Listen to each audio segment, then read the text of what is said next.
चलो last question of this chapter, question number 9 and again examination question, exam માં પૂછાયેલો છે Saurashtra university 2018 માં. ચલો જોઈએ. Jayes Limited purchased a machine $1 lakh from foreign company. A foreign company made financial facility for Jayes company in the form of loan. ચલો loan પણ ત્યાંથી લઈ લીધી છે. The loan is repayable in 5 annual equal installment with 15% interest. Very important. જો the machine becomes usable at the end of first year. શું કીધું છે કે મશીન લઈએ છે પણ ત્યારથી આપણે યુઝ નથી કરતા, એક વર્ષ પૂરું થશે પછી આપણે એનો યુઝ કરીએ છીએ. તો એક વર્ષમાં જે પણ ખર્ચા જો કઈ આપ્યા હોય તો એડ થાય, અને A16 મુજબ એક વર્ષનું ઇન્ટરેસ્ટ પણ આપણે પે કરશું મિત્રો. એક વર્ષનું ઇન્ટરેસ્ટ પણ અસેટમાં પ્લસ થઈ જશે. હું જે બોલ્યો એ તમને ક્લિયર થયું? Yes or no? Come on tell me. ફરીથી એકવાર રિપીટ કરું છું, ધ્યાનથી જોજો કે સર તમે આપણે ચાર્ટમાં એ વસ્તુ ભણ્યા, શું ભણ્યા સર ચાર્ટમાં? જો કે સર કોઈ પણ અસેટ પરચેસ કરો, કોઈ પણ અસેટ પરચેસ કરો તો જનરલી એવું હોય કે જે દિવસે લીધી ત્યારથી આપણે એને યુઝ કરવા લાગીએ, બરાબર છે. પણ અસેટ તમે યુઝ કરો છો આફ્ટર 1 યર. તમે અસેટ લીધી માની લો કે 1/4/2010 માં, અને અસેટ ને તમે યુઝ કરો છો એક વર્ષ પછી, એટલે કે 1/4/11 માં. તો આ સમય દરમિયાન જો કોઈ પણ ખર્ચા થાય તો એ અસેટમાં પ્લસ થાય. કેમ કે યાદ કરો, અસેટ યુઝ કરવા પહેલાના કોઈ પણ ખર્ચા જે તે અસેટમાં એડ થાય. બીજી વસ્તુ, આવું કોણે કીધું છે? તો કે A10 એ કીધું છે. અને interest on loan, generally interest on loan P&L માં જ જાય, એ વાત સાચી છે. પણ જો અસેટ યુઝ કરવા પહેલા તમે કોઈ ઇન્ટરેસ્ટ ઓન લોન પે કર્યું હોય તો એ ઇન્ટરેસ્ટ ઓન લોન અસેટમાં પ્લસ થાય. એકવાર અસેટ યુઝ કરવાનું તમે ચાલુ કરી દો મિત્રો, બરાબર છે, અને પછી જે તમે ઇન્ટરેસ્ટ ઓન લોન પે કરો, એટલે 1/4/11 પછીનું જેટલું પણ ઇન્ટરેસ્ટ ઓન લોન હોય એ હંમેશા P&L માં ડેબિટ થાય. પણ અસેટ યુઝ કરો પહેલા જો તમે કોઈ ઇન્ટરેસ્ટ પે કર્યું હોય તો જે તે અસેટમાં પ્લસ થાય. આવું A16 ને પણ કીધું છે.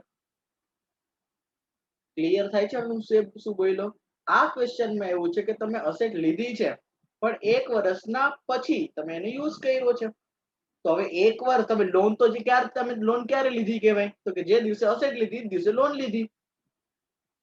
તો એક વર્ષનું તમે ઇન્ટરેસ્ટ તો પે કરશો, તો ઇન્ટરેસ્ટ P&L માં ડેબિટ નહીં કરી, ઇન્ટરેસ્ટ આપણે અસેટમાં જઈને પ્લસ કરશું. ક્લિયર થાય છે આ વસ્તુનો કન્સેપ્ટ? ચાર્ટમાં પણ લખાયું છે, અહીંયા પણ તમને સમજાયું. Come on tell me yes or no? Come on. હવે કોઈને ડાઉટ છે આ વસ્તુમાં?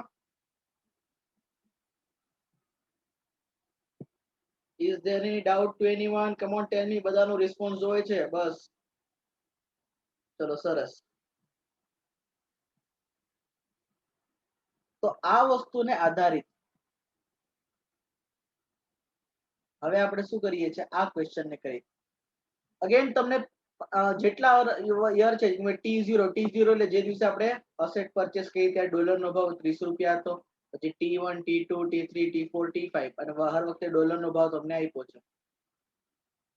From the above information, calculate balance carry forward of fixed asset T1 T2 T3 T5 as per AS11. આપણે ખાલી બેલેન્સ કેટલી કેરી ફોરવર્ડ કરવી. તમે તો સર ક્વેશ્ચનમાં ડેપ્રિસિએશન આપ્યું નથી. જો ડેપ્રિસિએશન ન આપ્યું હોય તો ડેપ્રિસિએશન ઇન્ક્લુડ કરવાનું નહીં. ક્વેશ્ચન 10 માં મેં તમને અલગથી ડેપ્રિસિએશન એટલે લખાવીને કરાવ્યું. તમને ફૂલ પેજ ક્વેશ્ચન જો આવે તો કેવી રીતે કરવાનું એ સમજાવી દીધું. હવે અહીંયા તો કોઈ ડેપ્રિસિએશનનો રેટ નથી આપ્યો તો આપણે ડેપ્રિસિએશન લેશું નહીં કોઈ પણ વર્ષમાં. તો સર શું કરવાનું? દર વર્ષે અસેટની જે પણ વેલ્યુ હોય કેરી ફોરવર્ડ કરવાની, અને દર વર્ષે જે એક્સચેન્જ લોસ કે ગેઇન થયા હોય પ્લસ માઇનસ કરતા રહેવાના. સિમ્પલ. એટલે આ સમ તો જે આપણે 10 કર્યો એના કરતા પણ ઈઝી છે ક્વેશ્ચન નંબર 9 તો. એટલે એક્ઝામનો ક્વેશ્ચન આપણે 10 કર્યો એના કરતા પણ ઈઝી. ખાલી ફરક કેટલો છે 9 અને 10 માં? કે સર 10 માં મેં તમને અલગથી ડેપ્રિસિએશન લખાવ્યું છે, 9 માં ડેપ્રિસિએશન છે નહીં. 10 માં શું છે કે જે દિવસે આપણે અસેટ યુઝ કરી એ જે દિવસે આપણે અસેટ પરચેસ કરી એ જ દિવસથી યુઝ કરવા લાગ્યા.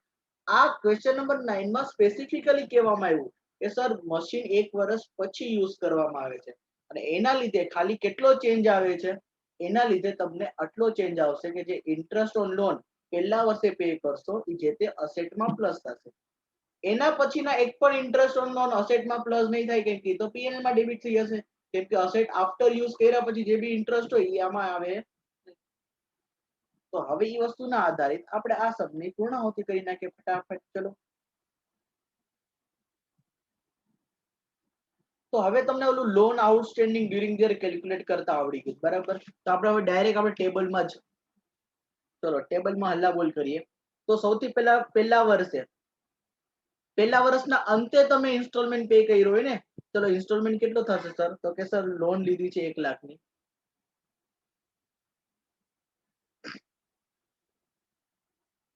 અને કેટલા ઇન્સ્ટોલમેન્ટ છે? 5. તો કેટલા થશે? $20,000 નો ઇન્સ્ટોલમેન્ટ હશે. તો સિમ્પલી પહેલા વર્ષે તો આખી લોન આઉટસ્ટેન્ડિંગ હશે એટલે 1 લાખ.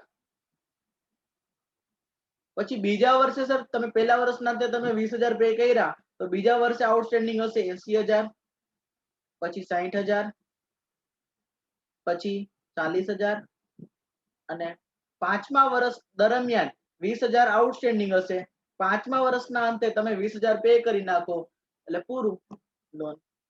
હવે મેં ઓલું શેડ્યુલ બનાવ્યું નથી કેમ કે એ સમજવા માટે હતું, કદાચ એક્ઝામમાં ન બનાવતો બી ચાલે બરાબર. પણ outstanding loan during the year મળી ગયું. હવે એક્સચેન્જ ડિફરન્સ ધ્યાનથી જો શું લખ્યું છે કે સર પહેલા વર્ષે જ્યારે લોન આપણે લીધી હતી એ વખતે એક્સચેન્જ ડિફરન્સ હતો 30 રૂપિયાનો. હવે એક્સચેન્જ ડિફરન્સ પહેલા વર્ષના અંતે 32 રૂપિયાનો થઈ ગયો સર. તો રેટ વધ્યો છે એટલે ઓબ્વિયસલી તમારી લાયબિલિટી વધશે. લાયબિલિટી વધે એટલે લોસ કહેવાય. અને કેટલું આવશે તો કે 2 લાખ રૂપિયા. કેલ્ક્યુલેશન કરતા રહેજો મારી સાથે. હવે બીજા વર્ષે જો પહેલા વર્ષના અંતે કેટલો હતો રેટ? 32 રૂપિયા. બીજા વર્ષના અંતે રેટ કેટલો થઈ ગયો? 31.5. ચલો અહીંયા રેટ ઘટ્યો છે. રેટ ઘટે એટલે લાયબિલિટી ઘટે એટલે ગેઇન કહેવાય. ચલો કેટલો?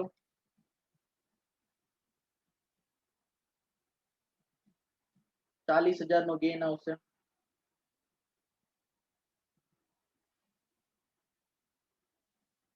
then after ત્રીજા વર્ષે જાય તો ત્રીજા વર્ષની શરૂઆતમાં રેટ કેટલો હતો? 31.5 નો.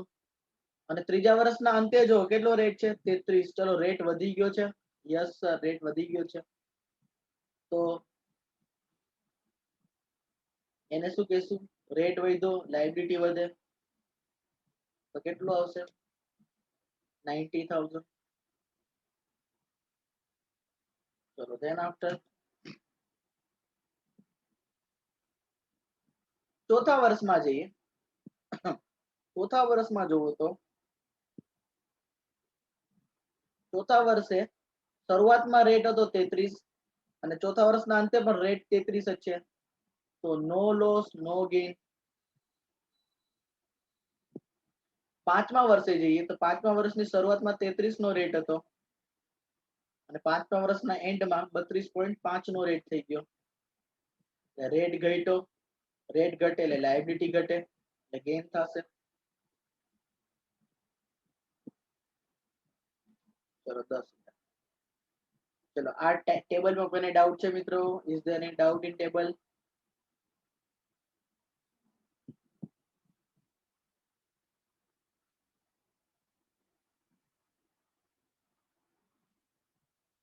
ચલો તો લાસ્ટ આપણે આ અસેટ નો આપણે બેલેન્સ શીટ બનાવી લઈએ. તો જો ધ્યાનથી કઈ અસેટ છે? મશીન છે.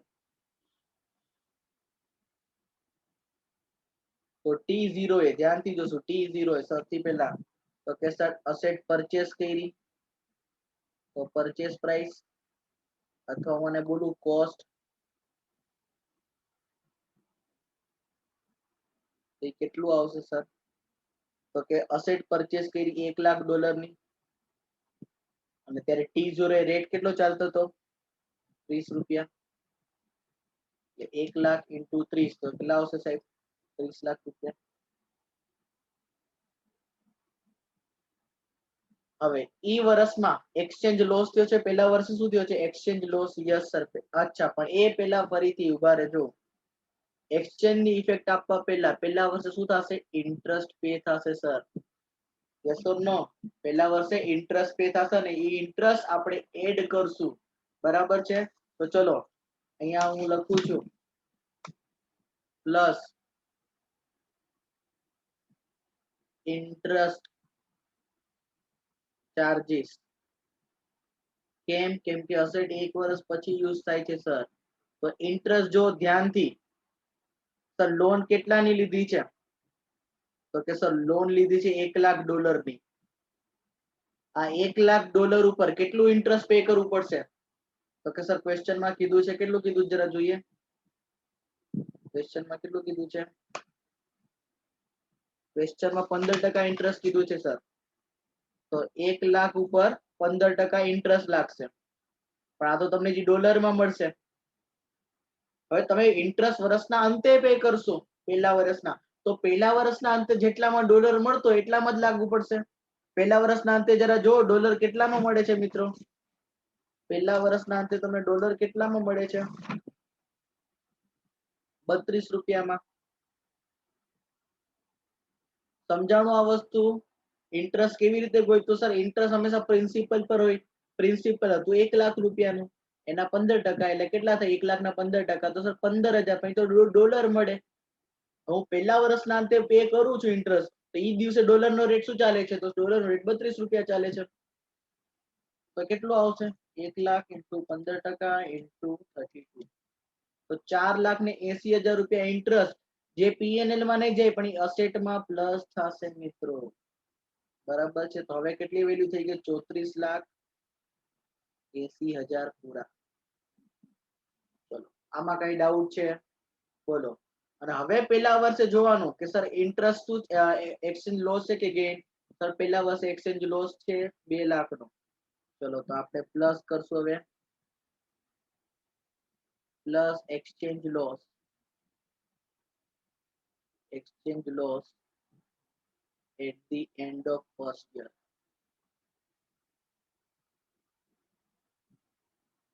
કેટલાનો લોસ છે? તો કે 2 લાખ. એ પ્લસ કરીએ. હવે અહીંયા એકચ્યુઅલ માં કેટલી? તો કે 34,80,000 સોરી પ્લસ 2 લાખ એટલે 36,80,000 આવે. આ 36,80,000 પર ડેપ્રિસિએશન લીધા હતા આપણે, પણ ક્વેશ્ચનમાં ડેપ્રિસિએશન નો રેટ આપ્યો નથી, એટલે આ આપણે કહીશું book value at the end of first year. પહેલા વર્ષના અંતે બુક વેલ્યુ. બરાબર છે? ચલો અહીંયા કોઈ આટલામાં કોઈને ડાઉટ હોય તો મને કયો please. Is there any doubt to anyone?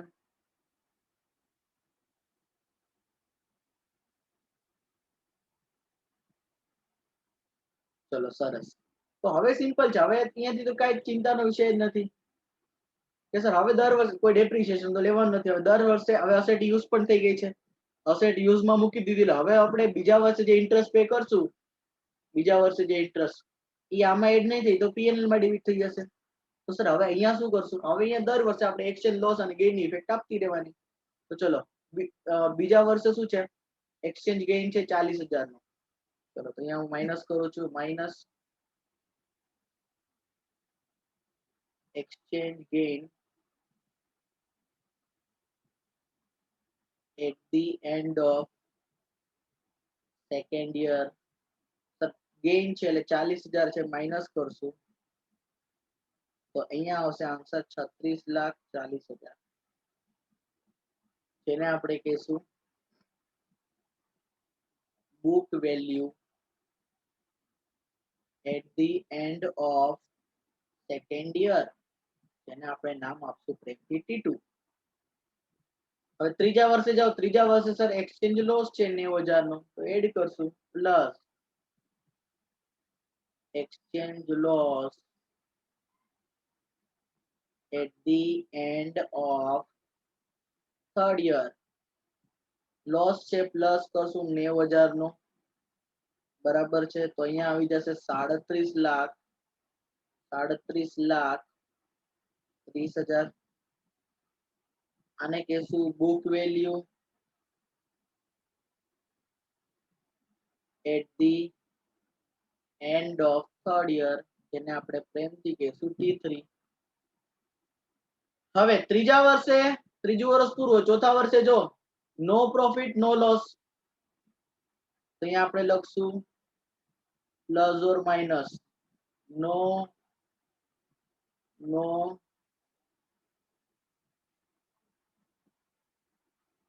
એ આપણે કઈ લખતા નથી, ખાલી exchange loss or gain, exchange loss oblique gain at the end of fourth year, ચોથા વર્ષના અંતે. કાઈ નથી સર, 0 છે, નીલ છે. તો book value at the end of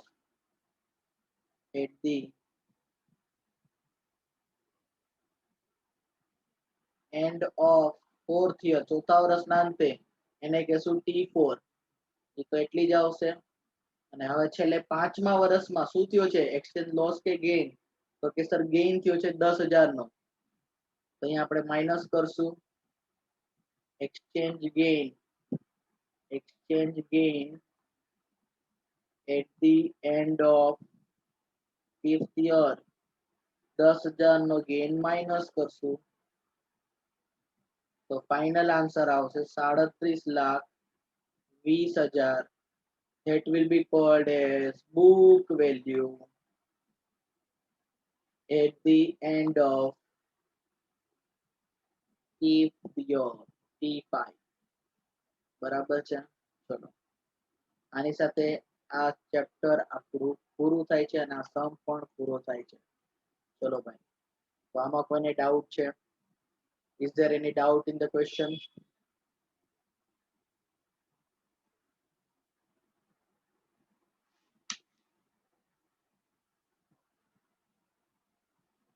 ચલો, તો પહેલા સ્ક્રીનશોટ લઈ લઈએ આપણે.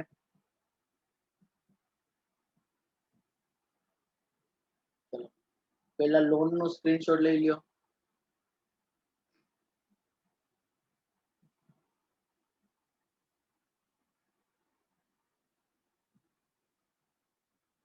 અને હવે મશીન નો સ્ક્રીનશોટ લઈ લ્યો.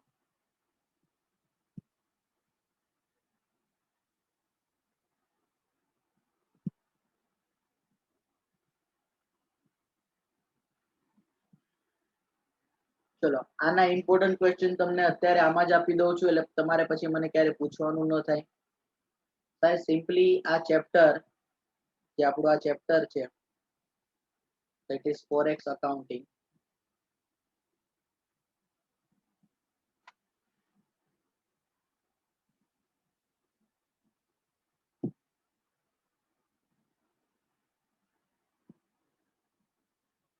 ના યસ દીર્ઘા, એડિશનલ કોઈ પણ ક્વેશ્ચન કરવાની જરૂર નથી, આટલું કરશો બરાબર છે, તો એમાંથી જ આવશે. બરાબર છે, કાંઈ એડિશનલ મહેનત કરતા નહીં, આટલું કરી લેજો બસ સરખું. આટલા ટાઈમથી હંમેશા આ રીતે જ પૂછે છે. તો ફોરેક્સ અકાઉન્ટિંગમાં ચેપ્ટર 3 પાર્ટમાં ડિવાઈડ થાય છે. એક છે ઇમ્પોર્ટ વાળું ટ્રાન્ઝેક્શન, બરાબર. તો ઇમ્પોર્ટ વાળા જે મિત્રો આપણે સમ કર્યા, ટોટલ 3 સમ છે ઇમ્પોર્ટમાં.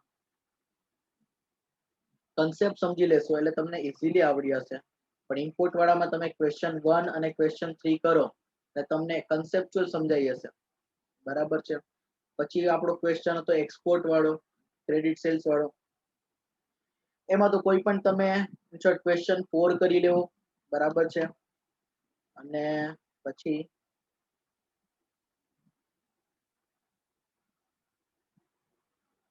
અને ક્વેશ્ચન નંબર 7 કરી લેવો. બરાબર છે, ક્વેશ્ચન 4 અને 7, એટલે તમને આરામથી એક્સપોર્ટ વાળા ક્વેશ્ચન આવડી જશે.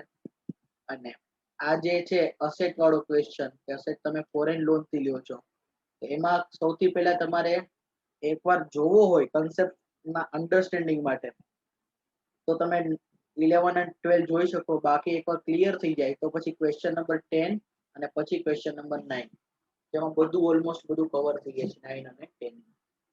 તો આ રીતે ખાલી આ 6 ક્વેશ્ચન કરી લ્યો, આખું ચેપ્ટર તમારું કવર થઈ જશે. એટલે રિવિઝનમાં આટલા જ ક્વેશ્ચન કરજો એટલે તમારે વાંધો આવશે. ઓકે, ચલો તો આની સાથે આપણે આજે અહીંયા સુધી રાખીએ. બરાબર.